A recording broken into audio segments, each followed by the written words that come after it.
My name is Barry, and let's cut to it. I'm incompatible with today's world. I think many other people feel this way, can resonate with this, and 2025 really cemented that for me. I was already aware of this for most of my life, but naturally, because the internet simultaneously screams and pleads for authenticity and individuality, but then oftentimes when you show it, they're quick to point and say, oh, you're a pick me. But really, I've been this way all of my life. And thankfully, I've uncovered a few things in 2025 that helped me understand why I feel so fundamentally incompatible with the world. And to specify, I don't mean with Earth, right? I'm heavily compatible with Earth. I would argue that Mother Earth is one of the only things left that I believe in, that I connect to, that I feel like I can speak to and be heard and be trusting with my emotions. I'm absolutely that hippie who's talking to the trees, but I also love luxury. I don't fit into any category at all, like any. And I've spent so many years just trying to find some of those categories, not because I need them to define myself, but oftentimes within categories you find community, right? If you identify as a certain religion, that comes with community. You identify with a certain sexual orientation, even a certain political standing. Community often comes with that. And I think I've just spent so much of my life almost desperately hoping I could find labels that fit. And I'm already getting emotional now because, on one hand, I'm really proud that I don't fit into most spaces in this world, because so many spaces in modern society are so performative, or are formed based on anger, or formed based on this obsession with othering everyone. But simultaneously, the realization that you don't fit into anything is also very heavy, right? And so, my mom died a couple years ago, and naturally, for most people, even if they have a complex relationship with their parents, it's a hard thing, right? And I try to explain to people, the most painful part for me isn't actually her absence, because for me that's inevitable, right? I think death is actually a great thing.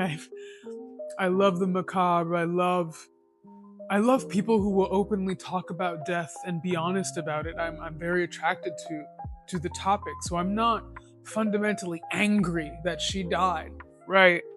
It definitely was soon and unexpected. But what I explain to people is the heaviest feeling that I came across after she died, because my dad was already dead too, and the feeling was that,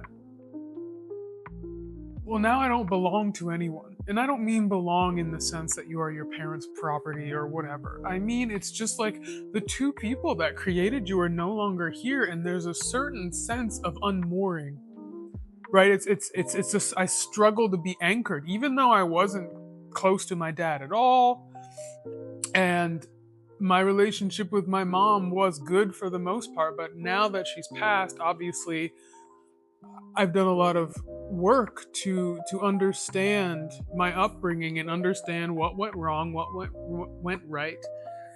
And so there's things about her that I've recognized after her passing that may affect who I am.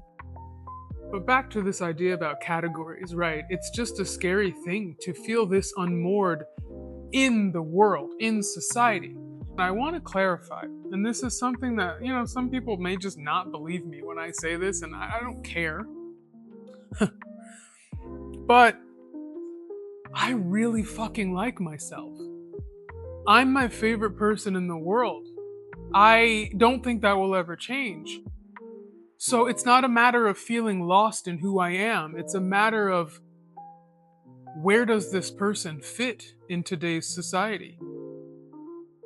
I can think of geographical places that make me happy. I can think of things that move me to tears. I can think of things that add whimsy and joy to my daily life. So it's not that I don't relate to anything. And I'm obviously very grateful for the kind of modern conveniences and amenities that we have afforded to us. So I'm not going to sit here and blanket statement just whine about modern society. But the issue is, this is not just about modernity. Because as I've come across more writers and thinkers and philosophers and artists over the past year, I've tried to explore more of that, mostly out of desperation, because I'm desperately searching for other humans to relate with, whether they're dead or alive. And a lot of the people I do relate to are dead. And on one hand, statistically, that could just be whatever, because people live and they die. But I have a very hard time finding people who are living that truly seek to move throughout the world with their own authenticity. And I think it's easy to point fingers at social media and say that social media has completely rid billions of people of what authenticity is. It has taught people how to perform in ways that are not healthy to themselves and not healthy to their audiences. It's done a lot of damage, so I'm not undermining that, and I could save that for a completely different rambling video. But the reason I know it's not just social media is because you have people like Seneca, like Simone de Beauvoir, like Anthony Bourdain, all three who came from very different, like super different time periods, and I'm sure there's thousands in between, and if you have recommendations, please let me know to read or to consume, to learn these people. But all of them have implied, even Dostoevsky, right? They've implied, talked about this severely violent loneliness that comes with being an authentic person. Everyone loves the buzzword authenticity. Everyone loves to say they're authentic and virtue signal about every fucking thing. But those of us who are actually living it, first of all, you can barely say that out loud because it sounds pretentious. But second of all, when you're living it, god damn, it is so lonely, because even the people who love and care about me openly, the more and more I come into myself, the further and further I get from being able to relate to them. And that's not a matter of I love them less, I respect them less. It's just something that happens. And again, I've seen so many people throughout history try to communicate why this happens and try to reconcile the pain that comes with it. And I think what's so daunting about it is it doesn't seem like anyone's come up with a solution. And so I spent a lot of this year just fundamentally in pain for so many reasons, mentally and physically. But around October, I will give you a trigger warning here for self-unaliving. Around October, I started to mourn myself, right? I've mourned a lot of things in the world. By mourn in those senses, I mean I've come to terms with the fact that a lot of things are not going to change or they're not going to go the way I want them to, and I just have to mourn those expectations. It's not the same thing as giving up per se, but just accept. It's a type of acceptance. Or maybe they're a little Venn diagram, I don't know. But I started to mourn myself in October because my life situation is dismal as fuck. As I said, I'm in a lot of physical pain, especially, and being 31, that's not an easy thing to reconcile with. But more so, I was just like, I can't be here existing in such a rancid world. It's not just that the world is rancid, but it's that we've accepted so much of that. We've allowed it to continue this way. And I'm not saying there's not billions of people who don't care. I know billions of people do care and see the tragedies of this world. But I was just like, I don't know how to be here. And the reason I say mourning myself is because, as I already said, This thought process of leaving the world was not based in I hate myself and I don't want to be here and I have nothing worth giving and the things that we are textbook told, right, that come before someone does remove themselves. But I had to mourn and I got really, really upset about that because I'm like, I don't want to leave, but I don't know how else to exist here. And a lot of people can misconstrue this as just like, oh, it's just depression, it's just pure sadness. But what I experience is a type of melancholy, of incompatibility. It's not a disinterest, it's not a textbook lack of brain, proper brain chemistry. Like, I'm sure those things are underlying for people like myself all the time. But as I said, I experience joy every single day. And I'm very, very easily moved towards joy. I can look at a tree and think about that tree and think about it for like half a fucking hour and just get so much inspiration from that. Or I can watch someone dance. I can see a picture of someone's travels. I can read a quote. And that is enough to inspire me to connect to other people and to recognize that there is so much beauty that's ever present. But it's the way that things move and the way that things operate and the rise of anti-intellectualism, the people's willingness and desire to just be so cruel and be so reactive and so sensationalist about fucking everything. Even the people who are well-meaning and educated can barely think for themselves today. And that's scary.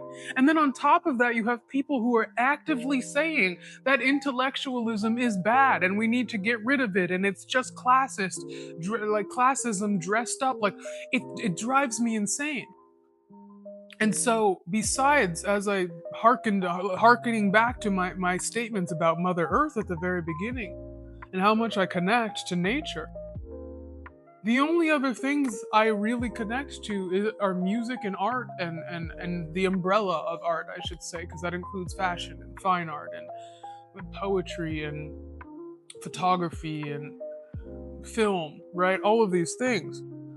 But I think what scares me so much is that besides nature, music is the only language I still speak, and I'm a literal polyglot, guys. Like, not fluent in anything besides English, but I've studied several other languages at a decent degree. And still the only thing that I can handle in this world to continue to do is make music. And then that breaks my heart too, because I fundamentally know the only way I'm going to survive this world is to go fucking insane. And I don't mean in a put her in a straitjacket kind of derogatory way. I mean, I fully and fundamentally have to not care and let go of obsessive validation, to let go of trying to control and influence the thoughts of other people. I have to let go of what I consider this elementary idea that, oh, people are fundamentally good. There's not that much evil in the world.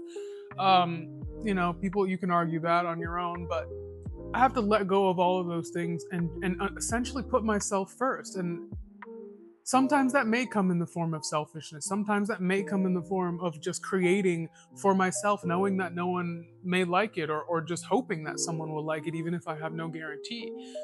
And I mean, really, really dive into myself and not perform the way the world wants me to. And that's why I use the word insane, because those are always the people who have been labeled as insane.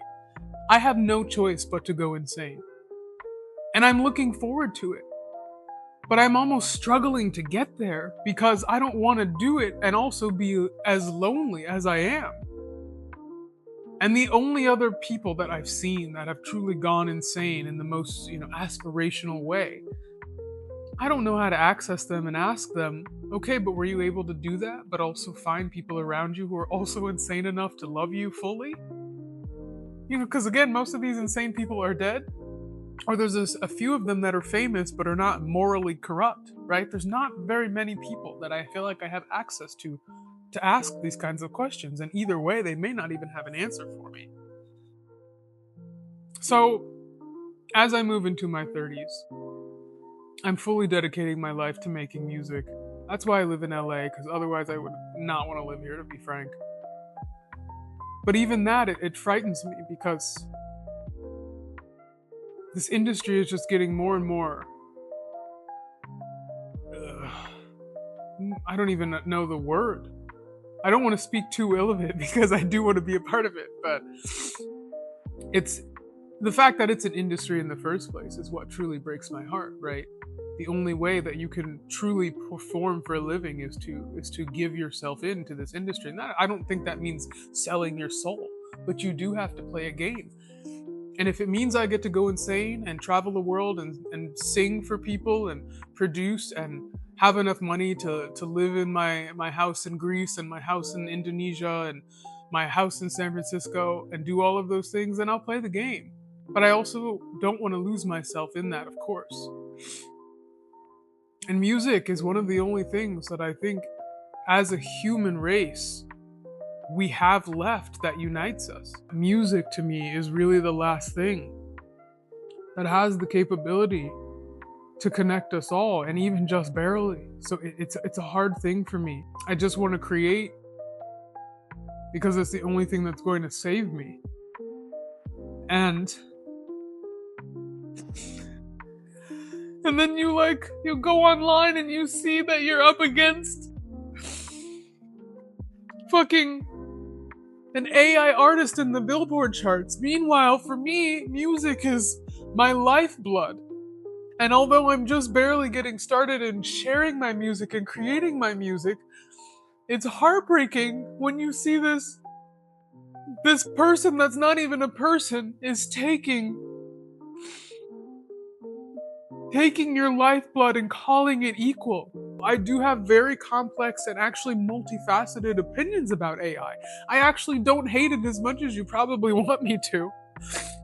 But when it comes to the thing that is my oxygen, and knowing that this industry is so competitive and that I'm going to have to climb for years to see the results that I want to, and again, and because I'm doing it because I cannot fathom doing anything else in this world, but now I'm up against this, it goes back to, once again, mourning. That's where I'm left. I just have to mourn. And I don't mind mourning because it means sitting with your emotions, and I love doing that. I love all of my emotions, even if some of them hurt me. But I would just like a little bit more balance. You know, the balance of being able to create and perform a show for 30,000 people and then go home and mourn on my own and then write a song the next day and blah, blah, blah. That would at least give me the balance that I think I need. So this is an interesting first way to start this channel, but I don't have any plans specifically for this channel. It's just a place for me to think out loud. I once told my therapist my dream job besides music is to be paid to think. And although none of you are paying me right now, this is as close as I'm probably going to get. So I want to share the things that inspire me here. I have tons of books that I would love to read this year, and I would love to share the things from those books that I learn with you all, whoever you are. Talk about music, talk about art, whine about things, complain. This is essentially an experiment to see if human functions in any algorithm, to see if people actually want authenticity as much as they claim they do, to see if speaking out loud the things that essentially torment me but also inspire me can maybe help me navigate the world a little bit better and navigate why I'm so incompatible with so many things. So thank you. Thank you.